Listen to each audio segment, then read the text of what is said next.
រណៈនៅខាងក្រៅមានឡានមួយកំពុងឈប់ទាំងបាក់ភ្លើងផាចំណែកឯមីងឆានវិញកំពុងកេងស្លាប់ក្រងធ្លុកឈាមនៅពីមុខឡានជីណានិងពូឌីតក់ស្លុតជាខ្លាំងនៅពេលដែលបានឃើញរូបភាពបែបនេះភ្លាមនោះ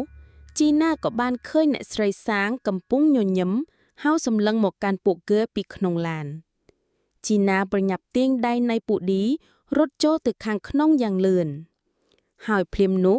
សំឡេងសើចរបស់អ្នកស្រីសាងបានបន្លឺឡើងយ៉ាងខ្លាំងឡើងខួរពេញភូមិគ្រឹះជីណារត់ទៅរកពេលទៀននិងដៃកេះចំណែកពូឌីរត់ទៅរកធុងសាំងនិងពូថៅហើយជួបគ្នាវិញនៅបន្ទប់ទទួលភ្ញៀវភ្លាមនោះស្រាប់តែមានខ្យល់បក់បោកយ៉ាងខ្លាំងពេញក្នុងបរិវេណភូមិគ្រឹះហើយពួកគេទាំងពីរក៏នាំគ្នាដើរចុះទៅបន្ទប់ក្រោមដីយ៉ាងញាប់ជើងស្លៀកភ្លាមនោះពូឌីក៏រអិលជើងហើយធ្លាក់ចុះទៅតាមជណ្ដារបុកនឹងទ្វារនៃបន្ទប់ក្រោមដី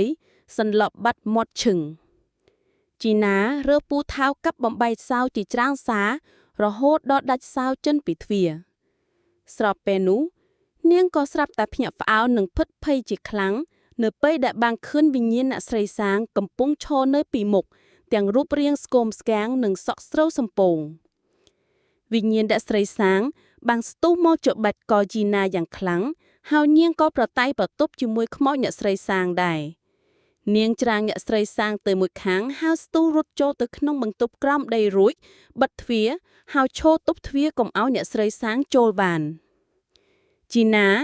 យកពិលមិនចាំងមើលជុំវិញបន្ទប់នេះក៏បានឃើញក្តារមញ្ឈូសមួយ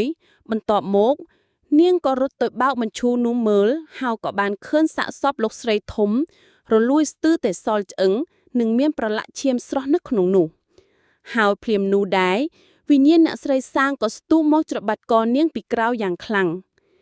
នាងព្យាយាមរើបំរាត់ដែរតែកម្លាំងរបស់នាងមិនដល់កត់ឡើយហើយនាងក៏ចាប់ផ្ដើមទុនដៃទុនជើងប៉ះនឹងសន្លប់សំណាងល្អភ្លាមនោះពូឌីក៏ដឹងខ្លួនហើយគាត់ក៏យកពូថៅកាប់ក្បាលអ្នកស្រីសាងដិតចេញពីខ្លួនរបស់គាត់ហើយគាត់ក៏លែងមានចលនាអ្វីទាំងអស់ពូឌីបញ្ញត្តិរើសក្បាលអ្នកស្រីសាងដឹកចូលក្នុងមញ្ឈូសហើយយកសាំងចាក់លើសាកសពរបស់គាត់តែភ្លាមនោះ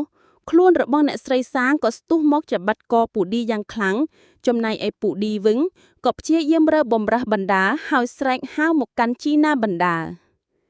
យកភ្លើងទៅដុតសាកសពក្នុងមញ្ឈូសទៅជីណាកាន់ដៃកេសស្មោះសម្ដៅទៅកាន់មញ្ឈូសតែភ្លាមនោះក្បាលអ្នកស្រីសាងក៏ស្រាប់តែហោះមកកំដៃនាងភ័យតក់ស្លុតជាខ្លាំងព្រោះក្បាលអ្នកស្រីសាងចេះហត់ដូចជាក្បាលអាតពូឌីស្ទុះទាញខ្លួននឹងបោចសក់ក្បាលអ្នកស្រីសាងចេញរួចក៏បោះចូលទៅក្នុងមញ្ឈូសភ្លាមឆាប់ដុតទៅមេកាជីណាតែនាងភិតភ័យជាខ្លាំងបើនាងដុតពូឌីនឹងស្លាប់ដុតទៅឲ្យលឿនឡើងខ្លួនអ្នកស្រីសាងព្យាយាមចាប់បាត់កពូឌីចំណែកឯពូឌីវិញក៏ព្យាយាមទាញសក់ក្បាលអ្នកស្រីសាងវិញលឿនឡើងឆាប់ដុតទៅសំឡេងពូឌីចាប់ផ្ដើមរៀងខ្សោយជីណាដុតទៀនហើយក៏គប់ចូលទៅក្នុងក្តារមញ្ឈូសលេចចេញនៅអណ្ដាតភ្លើងយ៉ាងសន្ធោសន្ធៅ